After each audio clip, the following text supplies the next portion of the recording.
Hi there, I'm Lorna Dueck, and it is my pleasure today to welcome you to our home and to meet my good friend Lynne Golding, an author of a great series of books. And in these hopefully closing weeks of the pandemic, we're going to talk about Valentine's Day love stories. And Lynne, thank you for coming today. It's awesome to have you here. My pleasure. So nice to see you in an interview position again, Lorna. I'm looking forward to this. Well, you've written a great series of books. First of all, tell us about the books before we get to the love stories. Tell us about this series. Very good. So the series is called Beneath the Alders, and it takes place in small town Canada, in this case actually Brampton. It starts in 1907 with a book called The Innocent, and it ends in July 1914 with the protagonist saying that the future was really looking quite bright. The second book, The Beleaguered, starts in August 1914. Ultimatums are going on all around Europe. The future is not very bright, and that book covers the First World War, really about life in Canada during World War I. And then the third book is The Mending, and it starts in August 1918 and goes until 1931. So at that time, Canadians are trying to get back to that innocent life they had before the war. They're never able to, and a new path has to be forged. So my inspiration for these stories was my great aunt, Jessie, and she was born in Brampton in 1903. And she lived to be 108 years old. And I visited her every week for those last 8 years of her life. And the thing she liked to do the most was to talk about life growing up in small town Canada. And so those stories of hers inspired my series. It is amazing, the stories you glean from your aunt. And so these are called historical fiction novels, or that's what they're classified as. But today we want to look at the love stories in them. These aren't really love stories. The novels aren't really love stories. Right, that's right. I mean, I always say, people say to me, well, what kinds of books are they? And I say, well, you know, there are mysteries in these books, but they're not mystery novels. And there are love stories in them, but they're not romance novels. And they're told from the perspective of a much older woman looking back on her life, but they're not autobiographies. So they're historical fictions, which means they're based on real life historical facts, and then some fiction to make them into a kind of a cohesive story. But, you know, I always say these are about life, right? It's about a family, 3 generations of a family, basically, and their various friends in the community. And when you're talking about family, you talk about love. So we do have some love stories in those books. As you know, I loved all 3 books, but I have a particular affinity for the last book, and there'll be some news about why I have an affinity for the last book. But Lynne, let's just tell us about the love stories that are in The Mending. I think I count 15 couples. Oh, okay, let me think. Now 15. So I think what you're talking about is probably there are 15 couples in this book, right? Or 15 opportunities where couples come together. So that sounds like a lot, doesn't it? It does. But I wouldn't say that they're all love stories. So I would say, you know, there are instances where people come together and they're, you know, on a date or a tryst, or some of these couples are married. But I don't really consider them to be love stories. I'd say there are about 3 real love stories in this Henry and book. Jessie, for sure.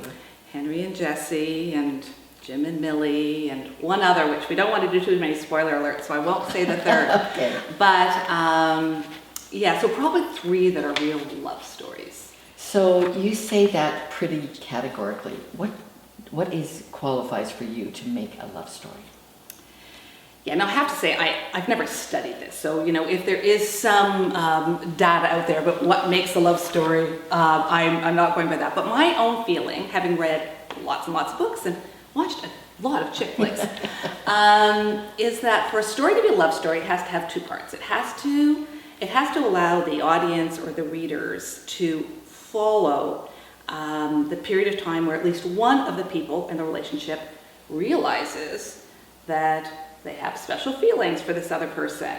And, you know, the reader or the audience has to see how that person eventually, you know, ascertains that the other person has reciprocal feelings. So you have to be able to watch that whole process. And I think as a reader, you have to be invested in that process. So I think that's one key part to make the story a love story. And then the other part, I think, to be a good love story is that the couple has to overcome some kind of obstacle. It could be prejudice, it could be different economic circumstances, could be distance. One could be married, they both could be married or otherwise committed. A dislike, there's some obstacle that they have to overcome before the relationship is culminated, or to keep the relationship going even after it's been culminated. So those are the two things that I think are necessary for a good love story. So in my book, of those 15 couples, many of them, it's almost in passing, they happen to be married. That doesn't make it a love story to me. So you mentioned those two things. Does one aspect also have to be, there has to be something secret, like there's got to be secret drama going on. Does there have to be a secret? I'd say that, I think for any romance, there are two parts of the secret. There's the secret of the one person in the relationship to the other, right? Because it's just human nature. We want to protect ourselves, right? So we keep it a secret that we have feelings for this other person until we're pretty sure they're going to be reciprocated. So I think all of the love stories in my book have that aspect where it is a secret from one person's relationship to the other at first. But then there's the question of, okay, well, after the relationship is culminated, as I say, do they keep the secret from others? And I think of the best example of that is Monica and Chandler in Friends, right? Who kept they wanted to keep their relationship a secret for a long time, but turned out to be not quite as long as they thought it was. But in my book, of those three couples, one of them, it is a secret, but the other two, once their relationship is culminated, it isn't a secret for very long. You said the relationship has to culminate. Is that always the case for a love story? Well, no, I think you're right. It doesn't always have to. As I think about some great love stories, I guess, if you think of Tale of Two Cities and Sidney Carton and his love for Luciette, their relationship never culminated in one as a couple, and yet, that man loved her so much that he was willing to die in order that she could be with the man she loved. So that's definitely a love story, and yet the relationship really didn't culminate. And I suppose a more contemporary example would be in Harry Potter, Severus Snape, who dies for the life of Harry, who he doesn't even like, but whose mother he has loved, and that love has framed his entire adulthood. So, no, I think you're right. I guess it doesn't always have to culminate in order to have a great love story. And as I think about it in my series, there certainly are cases where one person loves another and it doesn't culminate in a relationship.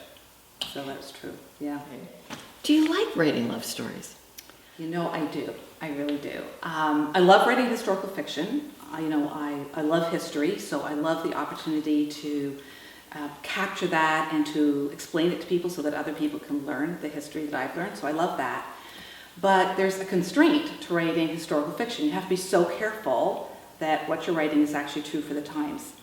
So in writing the love story part of it, of course it has to be set in the right historical time, but it's really all about the emotion and the human relationship, and that's not bound by the history of the time. So I find a lot of freedom in writing those parts of the book. I don't have to be, so prescribed by the times around them. Well, along with those characters, you do have a character who's not a matchmaker. She's a matchbreaker. Aunt Charlotte, is that a historical reality that an aunt could do what she was doing? So I'm working pretty hard to avoid any spoilers here, but I'm going to tell you a couple things, which it's a good question to ask, and I'm not giving away too much of the storyline to tell this, but this was actually a real life story. So, when I heard from Jessie about her childhood, she told me about the role that this aunt of hers had in breaking up two relationships.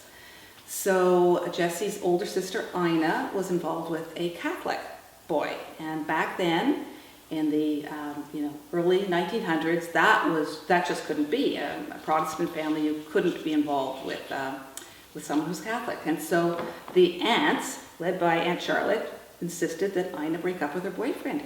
And she did. And then years later, Jessie was involved with someone, and her aunts decided that he wasn't of steady character, which was their way of saying that they thought he was an alcoholic. And they insisted that she break up with this boyfriend. And in both cases, these girls, they were adults at the time, not old, but they were young adults. And yet they complied. I guess that was just the time. Now, there's one other thing in their case. I think that they looked at Charlotte as being very knowing about relationships, because there had been a bit of a fracture in Jesse's parents' relationship in an earlier time, and it was that aunt that helped them reconcile. So I think that they did look at this aunt as being, really knowledgeable about relationships and good relationships. So I found it quite astounding that these girls did what their aunt told them to do, but they did, and they broke up with these boys, and they promptly moved to Winnipeg, where this aunt was from, and taught in schools there for a couple of years before coming back to Ontario. So that's true. Okay. You did refer earlier to great love stories that have inspired you. What are your top 2 or 3 love stories? Well, my absolute favorite is Elizabeth and Mr. Darcy in Pride and Prejudice. So that's my absolute favorite. And of course, that has all kinds of obstacles that have to be overcome. I'll say these 2 names if they mean anything to you. If I say Maggie and Ralph, does that mean anything to you that way? Maggie and Ralph? No. If I say it Maggie and Father Ralph de Bricassard, does that mean something?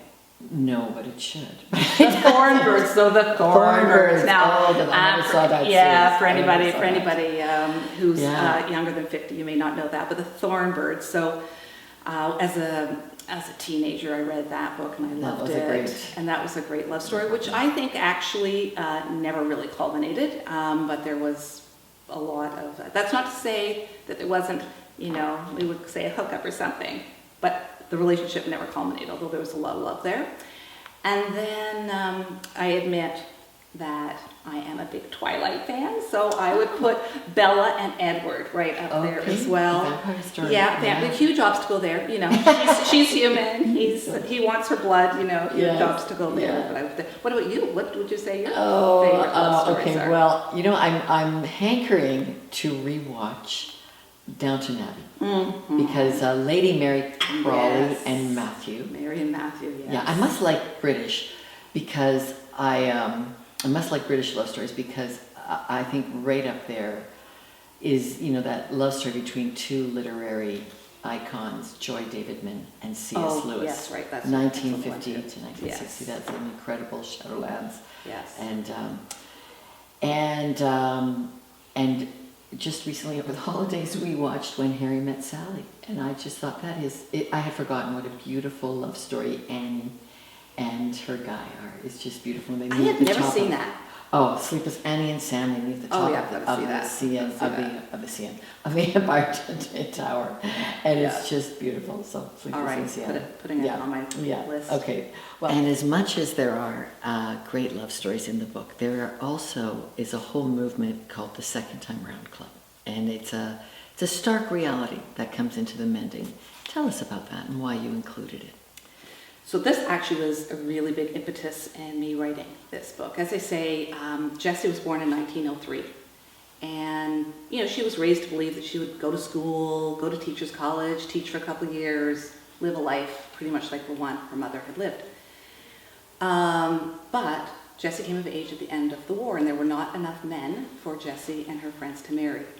And, there's 60,000 Canadian men died in that war, and 3 times the number injured. So Jessie and her friends, thinking that the numbers really weren't on their side to all end up married, at least as young people, formed this Second Time Around Club, saying, well, we may not get married when we're in our 20s, but some of these men are going to become widowers later on, and we'll marry the second time around. So it was just kind of a fun sort of club fun that they had, and it actually came to fruition for quite a number of them, that they either never married or did only marry later on in life when a man became a widower. I found that was a very courage-building point in the book. It was really good to hear those women navigate what it would mean in times when women didn't have rights, when women didn't have job opportunities, to establish themselves independently. Right. It was a good point.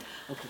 So on Valentine's Day, we don't just celebrate romantic love, and for sure the series, The Mending, has all kinds of qualities of love. C.S. Lewis referred to these 4 qualities of love. You've got them in the book, don't you? It's been a while since I read C.S. Lewis's Four Loves, but I loved the book about the loves. So I'm going to see if I can remember them. So we talked about Eros, that's the romantic love that we've talked about. And then there is the filial, so the love between friends that is, like family love. And I think there's a lot of that in this book. Two really strong examples in the Mending last book. So when Jessie meets her friend Jane as a young person in The Innocent, she sees Jane and she just has this vision that the two of them are going to go through life together, that they're going to go to university together, they're going to be godmothers to each other's children, they're going to stand up for each other when they get married, they're going to be together forever as friends. And that there are points in the book where you're not so sure that they are going to be friends, but in the Mending, after a little bit of a hiatus, they are reunited and you can see that they're going to be friends forever. And then for the guys, there's the whole Jim and Eddie story. And in the Mending, by looking back to things that happened previously, you can see that a man could have no better friend than Eddie McMurtry. I mean, he was just a great friend. So that's that one. And then there's the kinship love. The kinship one. So Storge, I think he calls it. Family, love of family. And how it's a love of chance, not choice, because you're born into your family.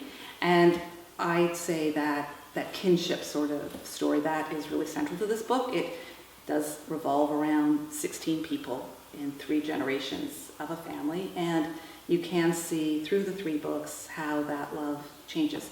And even in this last book, you can see how Jessie and Ina, who really, there were 8 years difference, these 2 sisters, 8 years difference in age, and they really didn't like each other very much at first, but by the Mending, they have become friends as well. And the 4th one it's is... Agape. Oh, it's in there. It's right. I read it all through. Okay, very good. Well, certainly of the 16 family members, 15 of them were churchgoers, real Christians. And the culmination of the story really occurs in a church, really for the Mending and the whole series, because throughout it, Jessie has been seeking answers to questions. And they've been hidden from her, their secrets. And finally, at the end of the book, she has the answers to all these questions that she's been trying to find. And she's actually kind of mad because she feels she would have lived her life slightly differently had she known the answers to these questions. So she storms into this church that the family has been prohibited from going into, intending to tell the minister there the secret that she has found out. So she gets into the church and she has to wait. And by the time he comes, she's had time to reflect on it. And she realizes that by telling these stories to him and telling these stories to the other people in the community she was going to divulge them to, really a lot more people would be hurt. And so, she really has that godly moment in there of realizing what I'm about to do isn't going to spread the love that we're talking about now or at any other time. But she leaves satisfied knowing that she has the answers she's wanted. And she concludes in a very honorable way. I think so. And that's almost the end of the book, but I won't go on. There's a little bit more after that tells you the rest of the story. Okay, Lynn, where can we buy your books? Yes. Well, you can get them at Chapters. They don't have them in stock. They will order them for you. Ben McNally in Toronto always has stock. And of course, you can order them online through Chapters, Indigo, or Amazon. Or email me and I'm happy to get them to you as well. Well, thank you, Lynn. And it's been a beautiful series. And we should let everybody know that we have some very exciting news coming out about this series pretty soon. So you'll want to stay tuned for our next visit. Thank you, Lorna, for having us into your home, and it's great to see you in the interview chair again. You're welcome. Thank you.